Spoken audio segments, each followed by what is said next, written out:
The Isle of Avalon. You wouldn't take me for doing a podcast episode on Avalon and not wearing a cloak that I got in Avalon. This is from the goddess temple, my gold little number. I'll bring the hood down because the priestesses are not hiding. We're not hiding. But how fun is that with the cloak, the mystery, the intrigue? And we're diving into Avalon. So a lot of you could even be thinking Avalon, like the myths of Avalon, those book series, yes, and TV series. And the idea of it generally has been a myth. Avalon being this mythical place, a place that is somewhere of fantasy and not reality. But Avalon is alive and well. And I haven't actually talked about the journey to Avalon or my journey to Avalon and how it even came about. I've had sisterhood reflections from the Heart Path pilgrimage, like I said, that we had in 2024 with some of the women that attended sharing their reflections.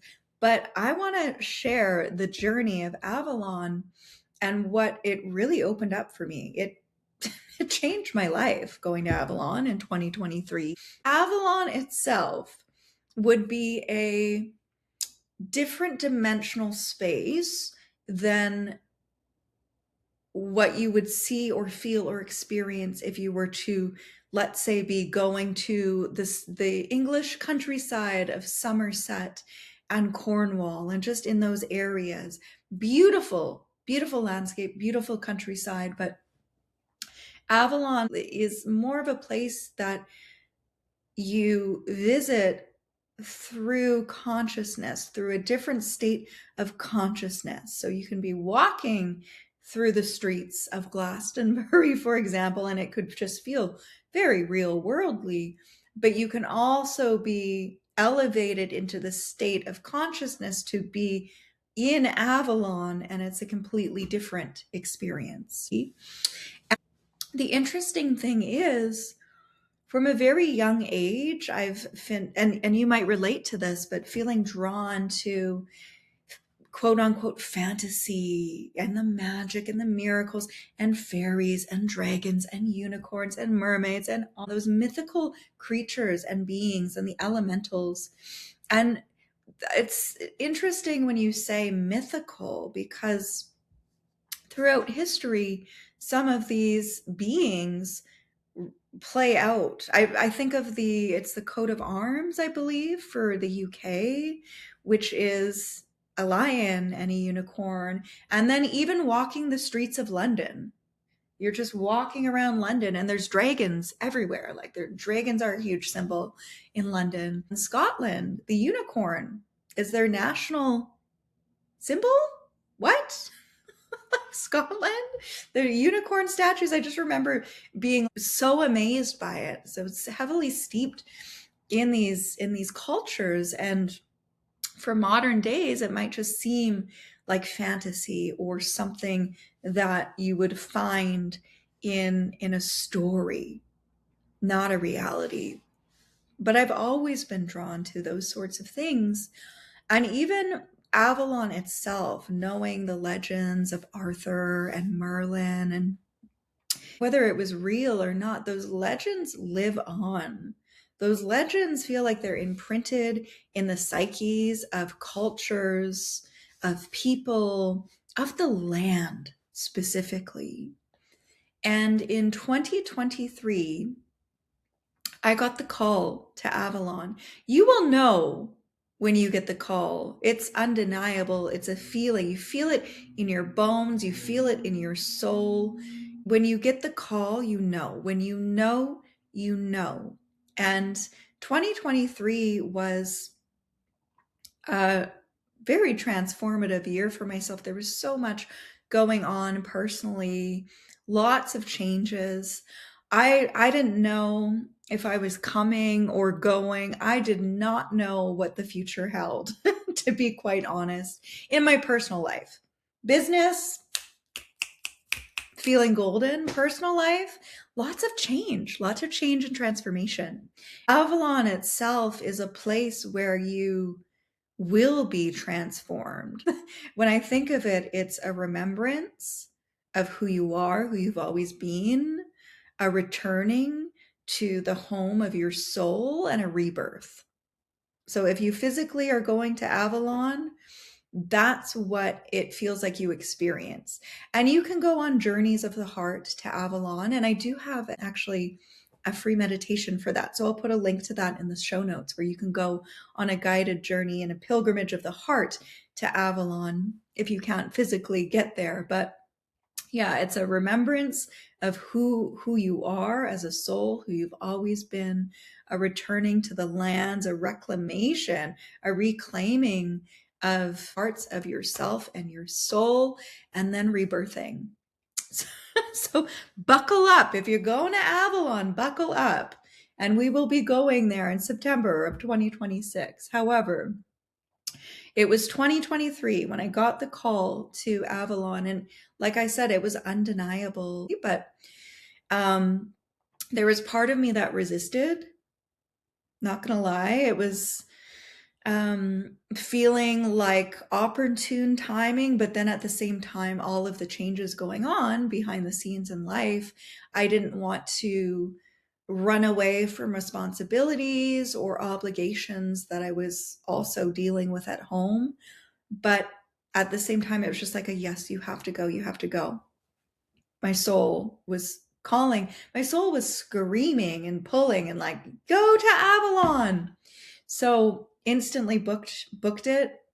And wouldn't you know, once you say yes to Avalon, you've entered into a new portal of transformation. You've walked through the doors of transformation. So if you were already going through a transformation, you've now willingly said, I am open to the transformation. I am open to receive whatever needs to happen, whatever is going to happen, to allow this transformation to unfold. It'll either happen prior to you going or while you're there.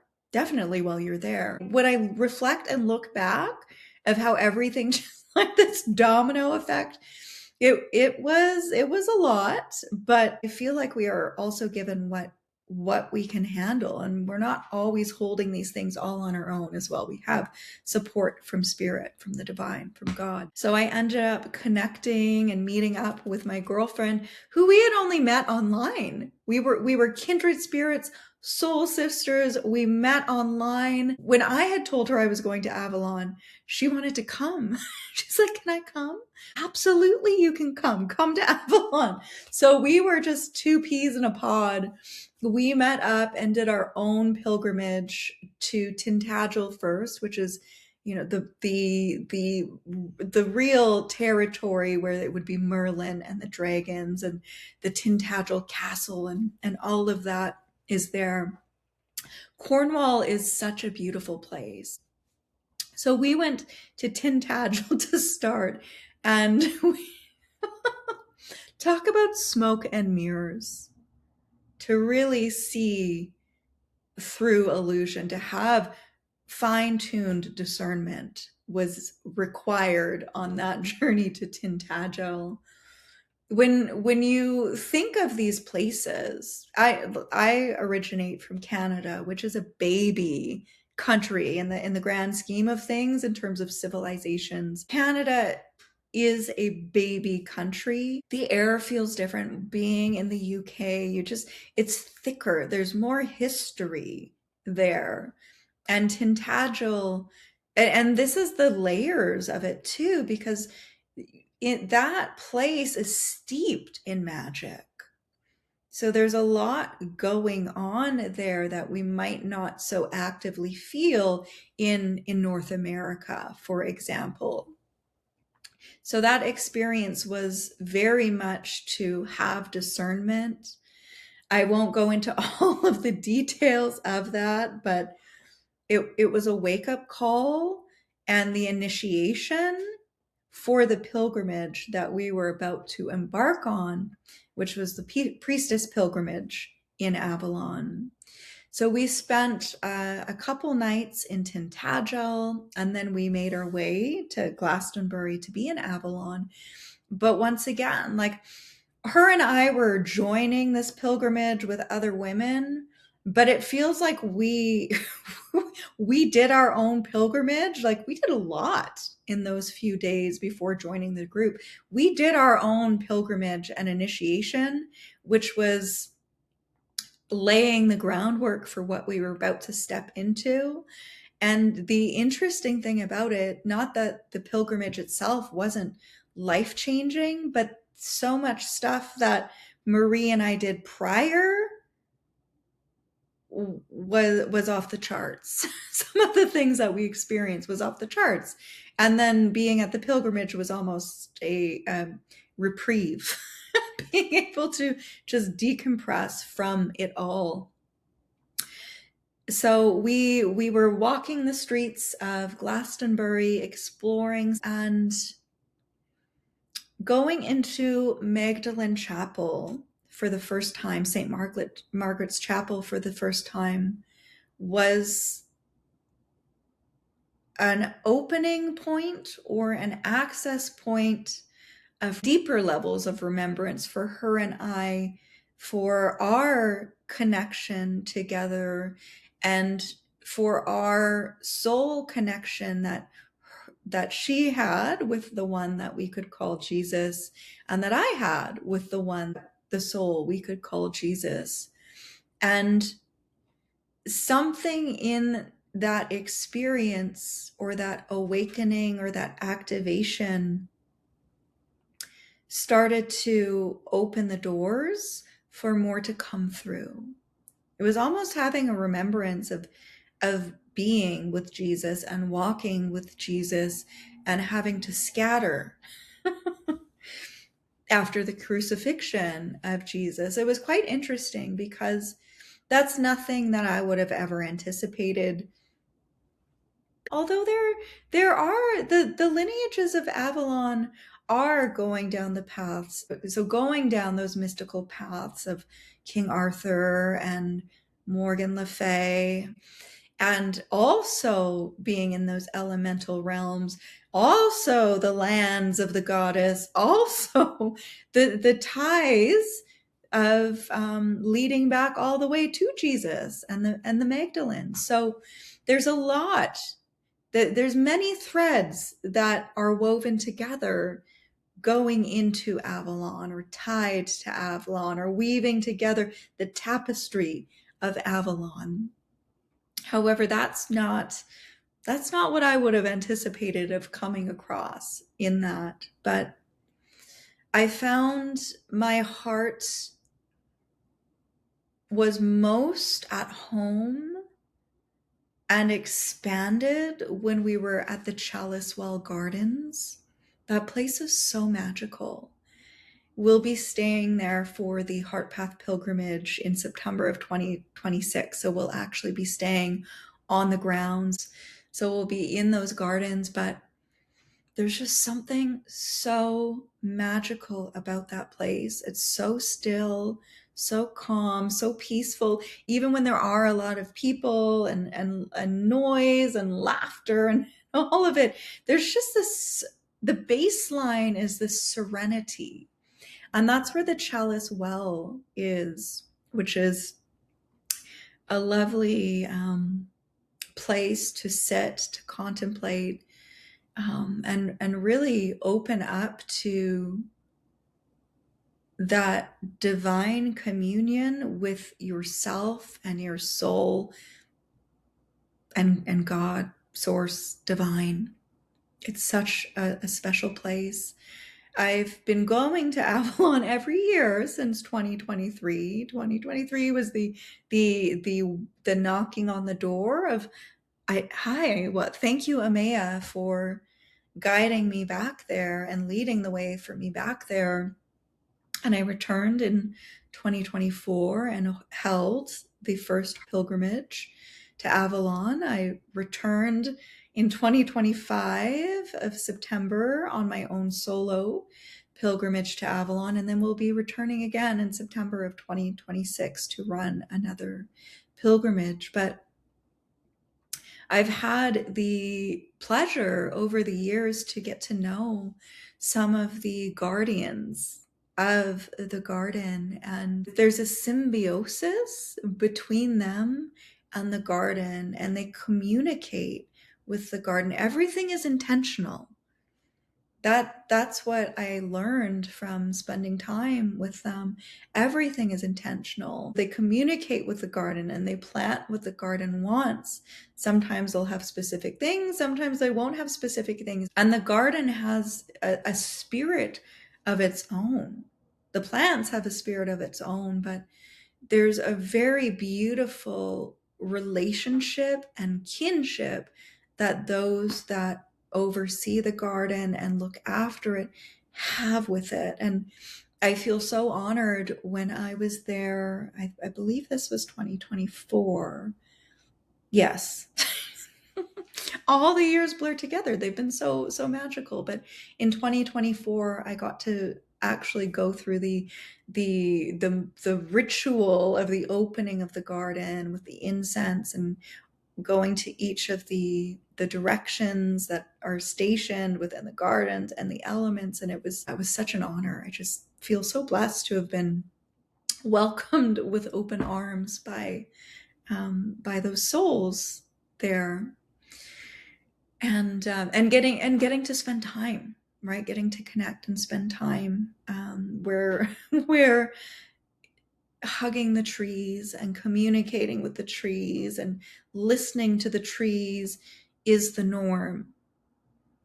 I just need to stress that, where that is the norm, and it's brought into a daily practice and ritual with the garden. So that place just has my heart. It's so peaceful, and we will be staying there in September. And I stayed there in 2023 as well. So it's just coming full circle for that. But when you walk the streets of Avalon, we could even say it's so interesting because the light and the dark coexist. There's very clear differentiation between the light and the dark. You can see it, but they coexist. It's such a dichotomy because there is so much light there, yet the polarity is quite strong there. Not in an oppressive way. I can't say where it's an oppressive way, but you see it and you know where to walk and where not to walk. You know what to look at and what not to look at. So it's just fascinating to, especially for those of you that are sensitive to energies, you can pick up on it right away. It's almost like there's all of these ley lines. Well, actually in the town center, I'm saying all of these ley lines intersecting, going into one specific point, but it just feels like these energetic channels, and we could call them ley lines intersecting into that town square, which feels like very active on a spiritual level, very active things coming, the different energies coming and going at all times. But there's so many beautiful places to explore. Avebury is another favorite. That is not in Glastonbury itself, but outside in Salisbury. So there's Salisbury Hill, there's the Kenneth West Longborough, there's the Avebury, the town of Avebury with the Avebury standing stones. And that place is somewhere unlike any other. I went there again. I started my solo pilgrimage there in 2025, where I spent the night in Avebury. I had just been hosting a retreat in Greece and was coming to Avalon after to just to recharge. It is a home of my soul, and I rented a car. I don't know if I would recommend that, because A, if you're in North America, you're driving on the opposite side, and B, the roads are very narrow. Okay, the roads are very narrow. I feel like I had to pull over, and I had a couple panic attacks. I'm not gonna lie. I've never driven in England before. I've been driven around, traveled many times, but driving in the UK was a whole new experience. Driving around London, Heathrow Airport, definitely a whole new experience. And then the country roads, like, I'm not joking. If you know, these roads are so narrow. Even thinking about it, it's like, whoo, I made it. The car came out unscathed. There were no accidents. I did get a speeding ticket, not gonna lie, on my way home, which got pardoned. So that was great. But yeah, I started the pilgrimage in Avebury, my solo pilgrimage in 2025 in Avebury. And that's one of the largest standing stone circles in Britain exclusively, and be believed in the world, one of the largest ones. But it's such a quaint little place. You've got the little community with the shops and sheep everywhere, and you've got the stones of various circles happening within this larger formation of the circles. But one thing that I've noticed about the standing stones, which you might not think, they have a lot to say. And for some of you, you might think this lady is off of her rockers. What is she talking about? The stones have a lot to say. They have a lot to say. I noticed being at Stonehenge, they were a lot more stoic. They felt serious, and their form of communication, or if they had anything to say, was a lot more matter of fact. Messages at Avebury felt a lot more feminine, more flow, and the stones would sing. The stones had songs. The stones are storytellers there. And it's just, once again, such a peaceful place. There's the fairy forest with those trees. Oh my gosh, they're so beautiful to be under the canopies. Oh, I love this place so much. We will be going there.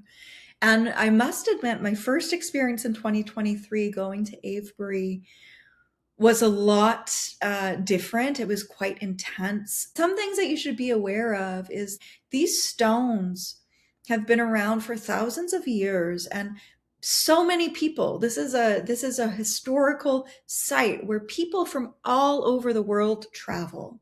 Stonehenge, you're not allowed to touch the stones. You can go within the stone circle, and that's changed a little bit, but you can actually go within the stone circle and walk around them. You're not allowed to touch them at Stonehenge, but Avebury, you can touch the stone. So just to stress this, though, people from all over the world come and visit these places, and they have been traveling and going on pilgrimage for thousands of years to these places. So by foot, by horse, now we've got planes, trains, automobiles, but so many people are visiting these places, and these places are healing. So it's important to be aware that there's a lot of energy in its own being at these sacred sites, and at the same time there's a lot of residual energy and energetic residue from people letting go, people receiving, people healing, all of it. So I found my first time there in 2023, it was a really interesting experience that felt like a karmic debt was repaid with that land, and specifically one of the stones. It took me into the eye of a dragon. There was some karmic rebalancing happening with my soul and that specific spot of that land. And moving forward, 2024, much different, and in 2025, much different. So you might go to these places more than once and experience them differently. Avebury is just such a magical place that could look very quaint and just feel like it's this town or hamlet. I don't even know what we would call it. It's so tiny. But at the same time, when you're there, you feel like you're in another time and place. And there's just so many places to explore. Salisbury Hill, there's a lot of mystery around that. It's a huge hill. They call it a mound, but it was man-made. And it's man-made out of chalk, and then it's got grass that's grown over it. But there's a lot of mystery around why they even made it, what it was for. Is it a receiver, And then we've got the Kenneth Longborough. So there's so many places, and these are just all in these farmers' fields. I love the UK. Specifically, it's the lush green rolling hills and the trees. It's so beautiful. And Avalon is really, when you look around, everything just feels like it's in high definition. I don't know how to describe it. The colors are more vibrant. It's like everything's in HD. So for out of the places in Avalon, in Glastonbury specifically, I would have to say the Chelliswell Garden is one of my favorites. It feels like home. Just sitting by that well feels like home. And Avebury as well. The Tor, St. Michael's Tower up on the hill. There's rumors or myths of underground tunnel systems. Oh, of course I would have this book right here. Glastonbury Underground. I got to meet Jeff. He's so lovely. Jeff Stray. A phenomenal man that's done a lot of investigative work. He's based in Glastonbury, but he's done a lot of investigative work of exploring the it's not even myths, exploring the information about these underground tunnel systems. So if that's something that you're interested in, Glastonbury Underground, Jeff Stray, and he was so sweet and lovely, and just so many stories to share. He's a storyteller, of course. Many people in Avalon are scribes and storytellers, and he would be one of them. The Tor is another interesting place, and something that I have to share about that. It's a beacon. It just calls people. You see it up on the hill. People are pulled to it. People are drawn to it. I've had so many, I can't even call them strange. I've had so many serendipitous experiences at the Tor of running into people or connecting with complete strangers, and then you start talking to them and it's like, I know you, I remember you. Hello, soul. That's what it feels like when you're in Avalon. You are reconnecting with your soul family and other souls that you've known and other times and other places. And what I will say about Avalon, synchronicity is the norm. You will have synchronistic experiences and interactions and conversations, and that is the norm. Magic and miracles is the norm in Avalon. If you're not having magic and miracles and synchronicities, there's going to be rebirth, and that's not always beautiful. That rebirth is not always beautiful. So that can happen too, but synchronicities are everywhere in Avalon. So just to touch on the Tor, in September 2024, I finished hosting the first Heart Path pilgrimage to Avalon. We're going back September 2026, but I needed a year for integration because being in Avalon and running that retreat in 2024, it opened me in so many ways and I learned so much, and Avalon showed me so much. So I needed that year of integration, but I had finished hosting the retreats And I started that pilgrimage in 2024 on my own, going early. And I started at the garden, but then the tour. So I started at the tour, and I needed to complete it at the tour to go in that full circle. And when I went up to the tour, I just was sitting looking at all of these beautiful rolling hills and the green. And I was just standing up and getting up, and this girl approached me and she said, "Are you Terra?" And I'm like, and I looked at her, I'm like, "Why, yes, I am. Who are you?" And it happened that this was a lovely woman from Instagram that followed me, and who lived in the same place in Canada, not the same town in which I was living in, but in the province, British Columbia of Canada. Pretty small place. Canada. So we didn't live in the same place, but we lived in the same province. So this woman was from British Columbia, Canada, and she approached me. I'm like, "Are you kidding?" Of course. And the interesting thing was, we were at the Chalice Well Garden prior. We were all sitting at the well, but I didn't know. When I'm in the zone, I'm just focused, and sometimes I'm in my own little, I don't even want to call it a bubble. I'm in my own world. So I didn't really see or register a lot that was going on around me or the people around me. So we were all sitting together, meditating at the Chalice Well. But then, yeah, I had gotten up, and she introduced me to her family. So it was her mom, her dad, her brother. They were all on a journey, and they were staying in Avebury, and they had come to Glastonbury for the day.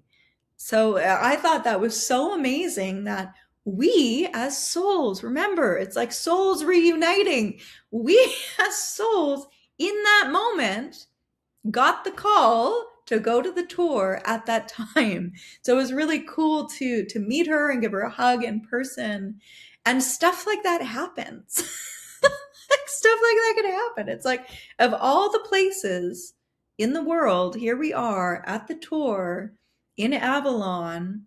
You follow me on Instagram, and you're from British Columbia, Canada. Okay. And it was really, really cool after that, like to continue the story of synchronicities.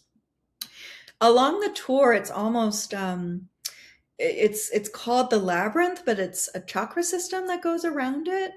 But there is a dragon stone and a tree. And this tree that is across from the dragon stone is said to be the gateway to the underworld. And I have wanted to find that. I did not find it in 2023.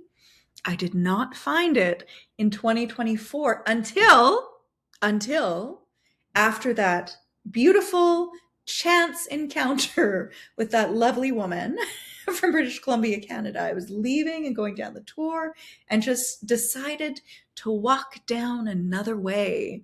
And as I was walking down another way, was greeted by these two young men. I can't quite remember their names, but they were lovely, like just lovely British gentlemen. And I know they were real, but like they kind of felt, I don't even know how to describe them. They were lovely British gentlemen, but there was something I was like, are you human?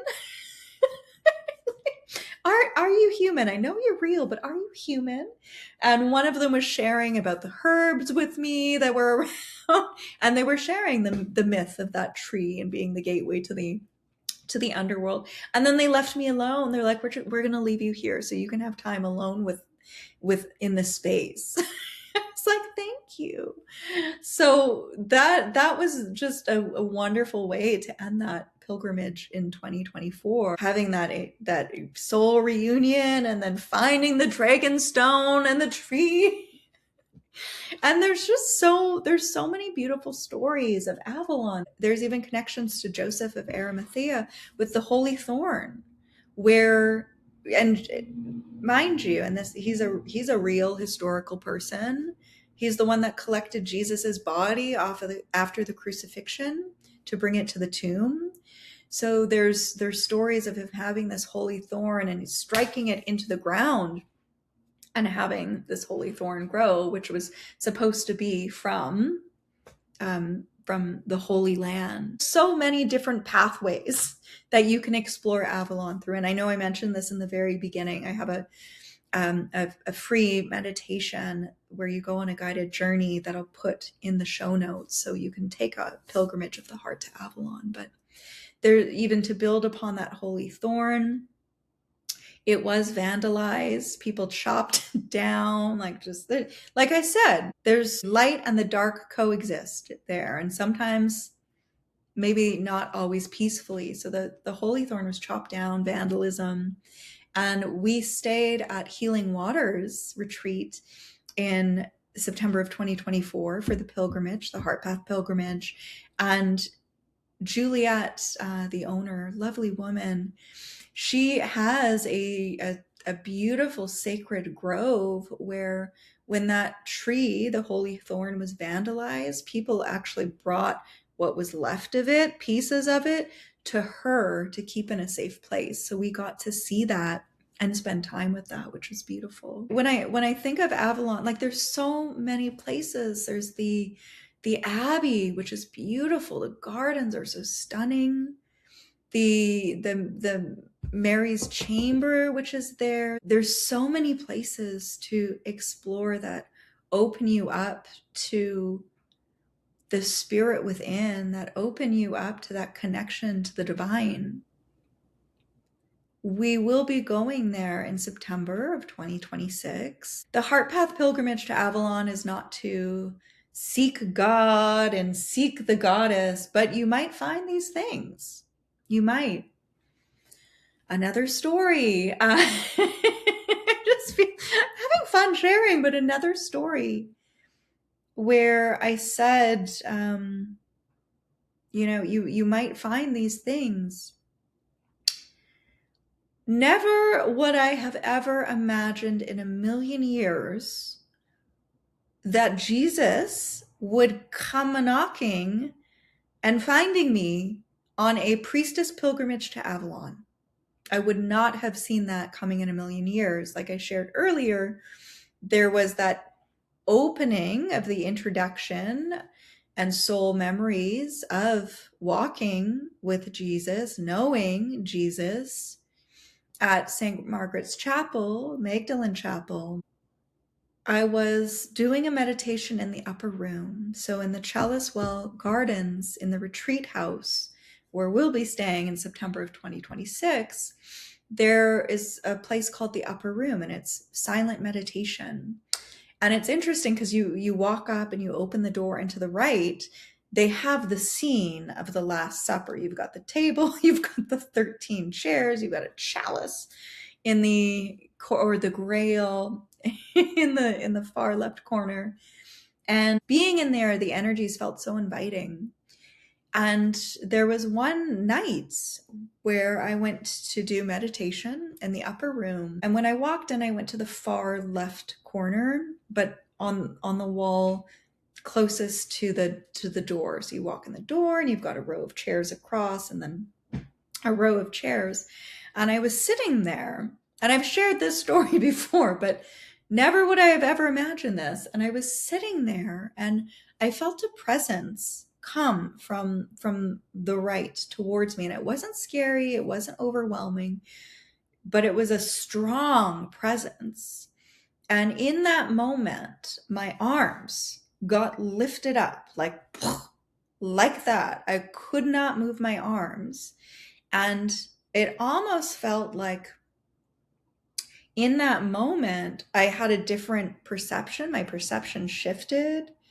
And I started crying because I felt this overwhelming sense of love, like a love that I have never experienced in my life. Love, like so much love that my body didn't know what to do with it. My mind didn't know what to do with it. My heart didn't know what to do with it. It was so immense. So my arms were like this. I started crying uncontrollably because there was so much love. And then my vision shifted into the perception through the perspective, and through the perspective of Jesus in the crucifixion, and I'm not saying I was Jesus. That's not what I'm saying. It was to have that perception of, I don't know, what Jesus experienced. It was very intense. And I'm crying. I can't move my arms. I'm seeing through the eyes in front of me. It was all of these people yelling and shouting and like so much anger, so much hatred. Even seeing people that betrayed him, just like so, it was a scene to take in. And hearing the words, "Father, forgive them, for they know not what they do." I didn't know what that was. What? Luke? Luke of the gospel? I had to do some research. I didn't know what that was, but I heard, "Father, forgive them, for they know not what they do." And even though there was all of that hate, all of that malice, all I could feel was love.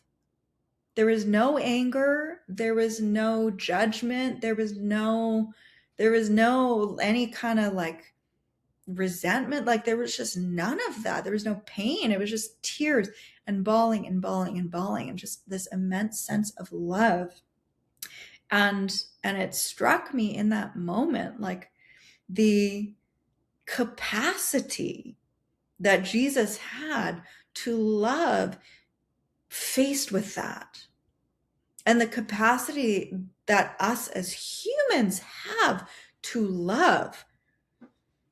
It completely changed my life. From that moment on, I was not the same. And I started to go down a little journey, Jesus journey, of who is this Jesus guy? Like, I want to know more. And it's, but from all angles. I wanted to know more from all angles. I want to know the channeled information. I want to actually pick up a Bible. It made me want to pick up a Bible and explore. And then that's opened up a whole other doorway. But being in that space and receiving that love. And so even to touch on Avalon gave me a love that I didn't even know I needed.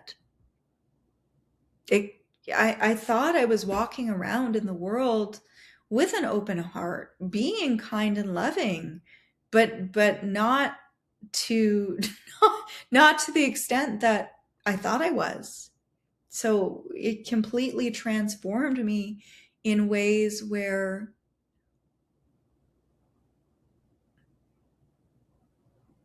I don't even have words. It's a feeling. I wish I could give you the words to the feeling that I'm experiencing in my physical body right now. It changed everything. That experience and that encounter with Jesus changed everything. And just opening up the heart and the mind to that connection with God in a different way than I had ever experienced before. And it continues. The journey continues. Things continue to evolve, unravel, get knit back together. But that was a huge, huge, huge, huge, huge life-changing moment. And going to Avalon in 2023, that first time, there were so many experiences that happened and that continue to happen. 2024 was hosting the retreat. There was so much to that, to be in that, and just to even guide others back home, to return the favor of what Amaya did for me, and to be able to be used as that bridge or that barge through the mists of Avalon to return back home. And going back 2025, another beautiful experience, and yet so different. Each time has been so different. Avalon is steeped in this feminine energy. It's all like that divine feminine, and the masculine is there, but it's just the mother, the divine mother, that feminine energy that flow is there. And when I went to visit in 2025, I don't think I spent time with any women. I was held by the masculine, and all of my interactions were with Avalonian priests. It was the men of Avalon, and it was such a treat when when it seems so much about the feminine. And that's the beauty, where everything is coexisting at the same time, and there can be that balance. I don't even know if I don't know if I could fully share everything. Like, there's so many other places to touch on, but I could just go on and on and on. I could just go on and on and on. Avalon will call you when it's time to return. You will know when you are being called. And like I said, if you can't physically get there, you can do a pilgrimage of the heart. You can journey to Avalon through the heart. But there's something so powerful to bring your physical body to these sacred sites, to walk on the earth. I think of pilgrimage as retracing your soul's footprints, having your souls on the walking on the earth. Isn't that interesting? It's like our souls, our feet are our souls, but then our souls. So you're retracing your soul's footprints with your actual souls on the earth, laying on the earth. Oh, hugging the trees, the water. Oh, see, I could go on, the white springs, the red springs. Oh, it's such a beautiful place.